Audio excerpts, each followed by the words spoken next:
if we look to the answer as to why for so many years we achieved so much, prospered as no other people on earth, it was because here in this land we unleashed the energy and individual genius of man to a greater extent than has ever been done before.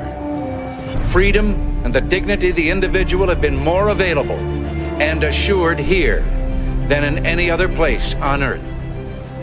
The price for this freedom at times has been high, but we have never been unwilling to pay that price. Those who say that we're in a time when there are no heroes, they just don't know where to look. The sloping hills of Arlington National Cemetery, with its row upon row of simple white markers bearing crosses or stars of David, they add up to only a tiny fraction of the price that has been paid for our freedom. Each one of those markers is a monument to the kind of hero I spoke of earlier.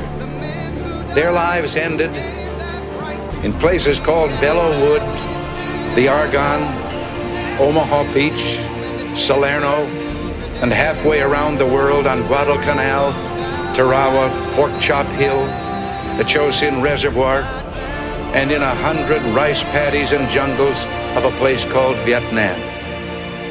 Under one such marker lies a young man, Martin Treptow, who left his job in a small-town barber shop in 1917 to go to France with the famed Rainbow Division.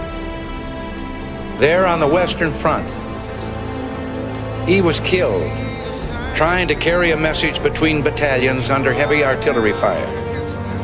We're told that on his body was found a diary. On the flyleaf, under the heading, My Pledge, he had written these words: America must win this war.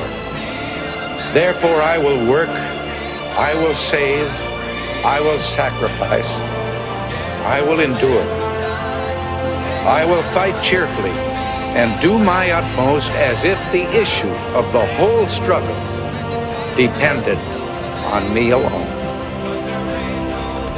We must realize that no arsenal or no weapon in the arsenals of the world is so formidable as the will and moral courage of free men and women.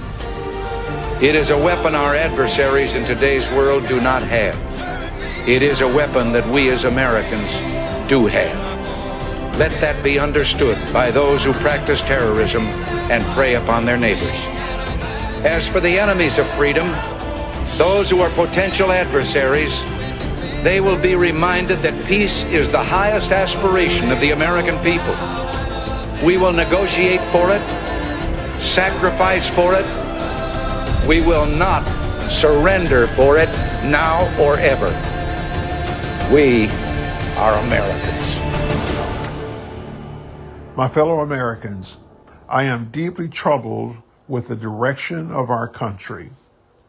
The further we go away from God, we enter into the abyss of darkness.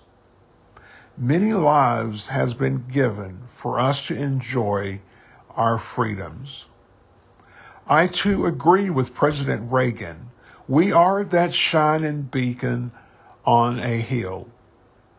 I am proud to be an American. May God continue to bless the United States of America.